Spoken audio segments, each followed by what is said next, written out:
ఒక మంచి విక్రమ బేతాళ కథను చెప్పుకుందాం. ఒకప్పుడు అవంతి రాజ్యంలో భద్రుడు అనే ఒక అనాథ బాలుడు ఉండేవాడు. అతడు తనకు ఊహ తెలిసినప్పటి నుంచి వీధుల వెంట తిరుగుతూ కనిపించిన వాళ్ళని అడుక్కుంటూ తన పొట్టను నింపుకునేవాడు. భద్రుడికి 15 ఏళ్లు వచ్చేటప్పటికి ఎన్నో అవమానాలను భరిస్తూ ఆదరణ, ఆశ్రయం లేని జీవితాన్ని గడుపుతున్నాడు. ఒకసారి అతడు నగరంలోని అరణ్యం గుండా ప్రవహిస్తూ ఉండగా ఒక సిద్ధుడు కనిపిస్తాడు. భద్రుడు ఆ సిద్ధుడి వద్ద శిష్యుడిగా చేరి భక్తి శ్రద్ధలతో గురువుకు 4-5 ఏళ్ల పాటు సపర్యలు చేస్తాడు. ఆ తరువాత గురువు సంతోషించి భద్రుడికి ఒక మంత్రాన్ని ఉపదేశిస్తాడు. భద్రుడు గురువు వద్ద సెలవు తీసుకుని ఒంటరిగా అడవుల్లో, శ్మశానాల్లో తిరుగుతూ క్షుద్రదేవతల కోసం పూజలు జరిపాడు. ఆ మంత్రమహిమ వల్ల క్షుద్రదేవతలు అతడికి అనుగ్రహించి ఒక అమానుష శక్తిని ప్రసాదిస్తారు. ఆ శక్తితో భద్రుడు ఏ వ్యక్తికైతే కేవలం 1 నెల రోజులు ఆయుష్ ఉందో ఆ వ్యక్తి ఎప్పుడు చనిపోతాడో చెప్పగలడు. అంటే ఒక వ్యక్తి 1 నెల రోజుల్లో చనిపోతున్నాడు అంటే అతడు ఏ రోజు చనిపోగలడో చెప్పగల శక్తి అతడికి వచ్చింది. కొత్తగా సంపాదించిన ఈ శక్తితో ధనాన్ని గడించి జీవితాన్ని గడపాలని అనుకుంటాడు భద్రుడు. అలా గ్రామాల్లో తిరుగుతూ బాగా డబ్బున్న గృహస్థులకు తన విద్యను ప్రదర్శించి వారి వద్ద పారితోషకాన్ని పొందసాగాడు. ఇప్పుడు భద్రుడికి జీవితం బాగానే సాగుతోంది. తిండికి, ఉండటానికి ఎటువంటి లోటు లేదు. అయితే అతడికి ప్రజల నుంచి గౌరవ మర్యాదలు మాత్రం కరువయ్యింది.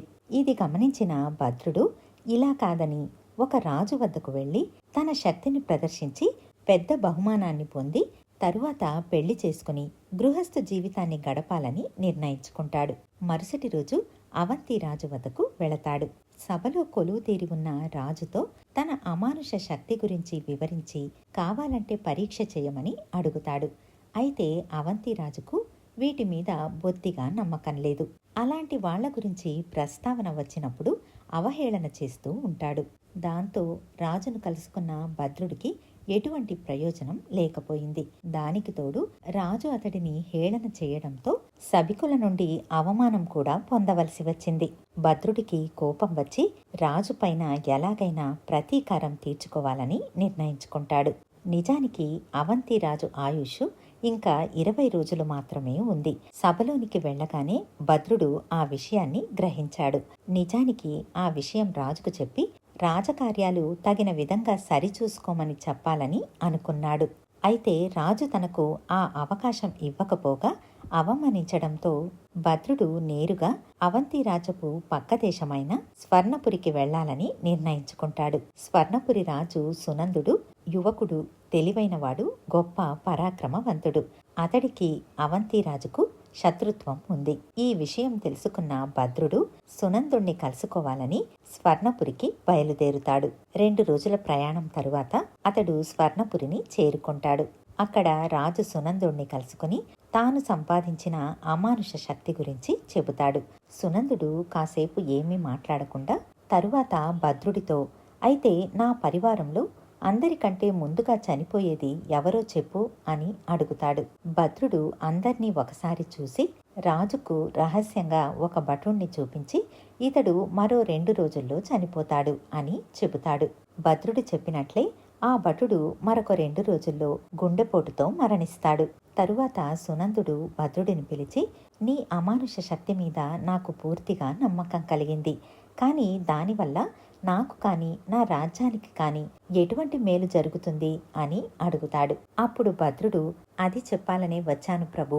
మరొక 15 రోజుల్లో అవంతిరాజు మరణిస్తాడు. మీరు సైన్యంతో బయలుదేరి ఆ రోజున ఆ నగరాన్ని ముట్టడించారంటే రాజు మరణంతో గందరగోళంలో ఉన్న ఆ నగరాన్ని మీరు తేలిగ్గా గెలిచి ఆక్రమించుకోవచ్చు అని చెబుతాడు.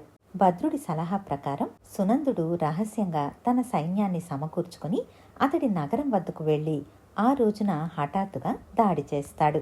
యుద్ధం ప్రారంభమైన కొద్ది క్షణాల్లోనే రాజు మరణించాడన్న వార్త నగరమంతా వ్యాపించింది. యుద్ధంలో ఉన్న అవంతి రాజపు సైనికులందరూ ధైర్యాన్ని కోల్పోయి సునందుడి సైన్యానికి సులభంగా లొంగిపోతారు. సునందుడు అవంతి రాజ్యాన్ని తన రాజ్యమైన స్వర్ణపురి రాజ్యంలో కలుపుకుంటాడు.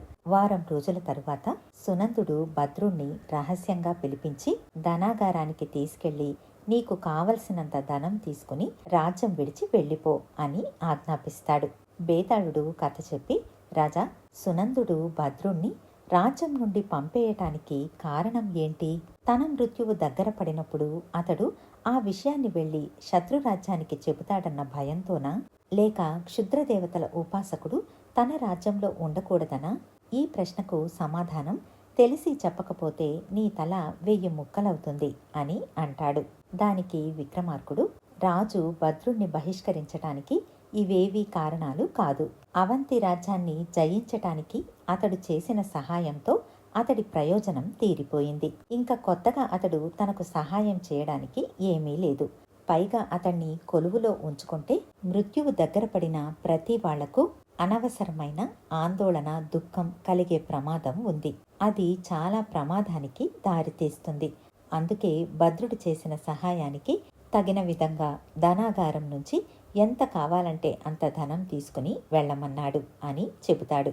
రాజుకు ఈ విధంగా మౌనభంగం కలగగానే బేతాళుడు శవంతో సహా మాయమై మళ్ళీ చెట్టెక్కాడు. ఇదండి చందమామలోని ఒక మంచి విక్రమ బేతాళ కథ. మళ్ళీ మరొక మంచి కథతో మీ ముందుంటాను. ధన్యవాదాలు.